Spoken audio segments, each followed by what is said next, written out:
अगर मैं आपसे कहूं कि महाभारत का सबसे खतरनाक योद्धा कभी युद्ध ही नहीं लड़ा, जिसके हाथ में न तलवार थी, न धनुष, न गदा, न सेना, फिर भी उसी व्यक्ति ने तय किया कि कौन मरेगा, कौन बचेगा और युद्ध कौन जीतेगा, तो क्या आप विश्वास करेंगे?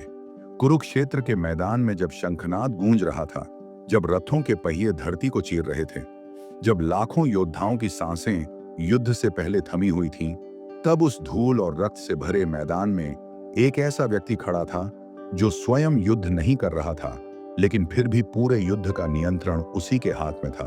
उसका नाम था कृष्ण। कृष्ण ने प्रतिज्ञा की थी कि वे इस युद्ध में शस्त्र नहीं उठाएंगे, वे केवल सारथी बनेंगे, केवल मार्गदर्शक बनेंगे, केवल साक्षी बनेंगे। लेकिन इतिहास गवाह है कि महाभारत में जो कुछ भी घटा वह कृष्ण की उपस्थिति के कारण घटा। बिना हथियार के, बिना सेना के, बिना सिंहासन पर बैठे कृष्ण ने वह कर दिखाया जो हजारों योद्धा मिलकर भी नहीं कर सके। क्योंकि कृष्ण का सबसे बड़ा हथियार था समय की समझ, उनका दूसरा हथियार था मनुष्य के मन को पढ़ लेने की शक्ति, और उनका तीसरा हथियार था धर्म, जो परिस्थितियों के अनुसार अपना रूप बदलता है। महाभारत केवल तलवारों की टकराहट नहीं थी, बल्कि यह मनुष्य के अहंकार, लालच, धर्म, अधर्म और भाग्य का महासंग्राम था। और इस संग्राम में सबसे घातक हथियार था निर्णय, और यही निर्णय कृष्ण ने लिए। कृष्ण का जन्म किसी राजमहल में नहीं हुआ, वे जेल में पैदा हुए, मृत्यु के साए में पैदा हुए, और उसी क्षण से उनका जीवन संघर्ष की कहानी बन गया। लेकिन कृष्ण का संघर्ष केवल बाहरी नहीं था, वह मनुष्य की आत्मा से जुड़ा हुआ था। कृष्ण ने बहुत पहले समझ लिया था कि महाभारत की लड़ाई धनुष से नहीं, बल्कि मानव स्वभाव से जीती जाएगी।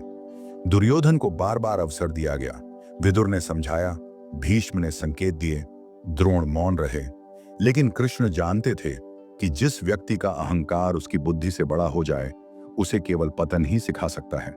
कृष्ण भविष्य देख सकते थे, लेकिन वे भविष्य बदलने के लिए जोर नहीं लगाते थे।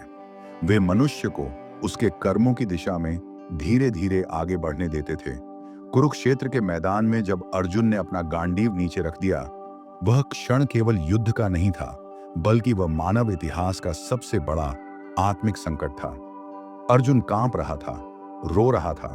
उसके सामने शत्रु नहीं, बल्कि उसका अपना परिवार खड़ा था, और वहीं खड़े थे कृष्ण, न राजा की तरह, न भगवान की तरह, बल्कि एक सारथी की तरह। कृष्ण ने अर्जुन को युद्ध जीतने की शिक्षा नहीं दी, बल्कि जीवन को समझने की शिक्षा दी। उन्होंने कहा कि तू केवल कर्म कर, फल की चिंता मत कर। यही वाक्य महाभारत की रीढ़ बन गया। कृष्ण ने अर्जुन को यह सिखाया कि धर्म हमेशा सरल नहीं होता, कभी कभी धर्म कठोर भी होता है। कर्ण महाभारत का सबसे दुखद पात्र था। जब कृष्ण ने कर्ण को उसका सत्य बताया कि वह कुंती का पुत्र है और पांडवों का भाई है, उस क्षण कर्ण सब कुछ बदल सकता था, वह इतिहास को मोड़ सकता था। लेकिन कृष्ण जानते थे कि कर्ण का सबसे बड़ा शत्रु उसका अहंकार नहीं, बल्कि उसकी निष्ठा है।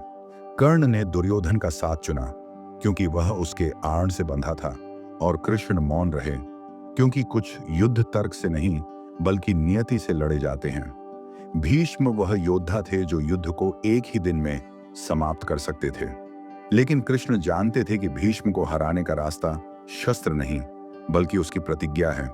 शिखंडी को आगे करना कोई छल नहीं था, बल्कि धर्म का वह कठोर रूप था जिसमें भावनाओं के लिए स्थान नहीं होता। जब सभा में द्रौपदी का अपमान हुआ, तब कृष्ण वहां नहीं थे, लेकिन जब द्रौपदी ने अंतर्मन से पुकारा, तब कृष्ण प्रकट हुए। उस दिन कृष्ण ने यह तय कर लिया कि अब यह युद्ध टल नहीं सकता। अश्वत्थामा का क्रोध महाभारत का सबसे अंधकारमय अध्याय बना। कृष्ण ने उसे रोका नहीं, क्योंकि कुछ पाप मनुष्य को स्वयं भोगने पड़ते हैं, और अमृता का श्राप कोई वरदान नहीं, बल्कि सबसे कठोर दंड था। युद्ध समाप्त होने के बाद कोई विजेता नहीं था। पांडव रो रहे थे, कौरव नष्ट हो चुके थे, धरती विधवाओं और अनाथों से भर चुकी थी, और कृष्ण मौन थे क्योंकि वे जानते थे कि यह विजय नहीं, बल्कि शुद्धि थी। कृष्ण का अंत भी साधारण नहीं था। एक शिकारी का तीर और एक मुस्कान, कृष्ण ने सिद्ध कर दिया कि जो सब कुछ नियंत्रित करता है, वह भी कर्म के नियम से बंधा होता है। महाभारत इसलिए महान नहीं है क्योंकि उसमें युद्ध था, बल्कि इसलिए महान है क्योंकि उसमें कृष्ण थे। और यही कारण है कि कृष्ण बिना हथियार के भी महाभारत जीत गए, क्योंकि उन्होंने युद्ध नहीं बल्कि मनुष्य को जीता।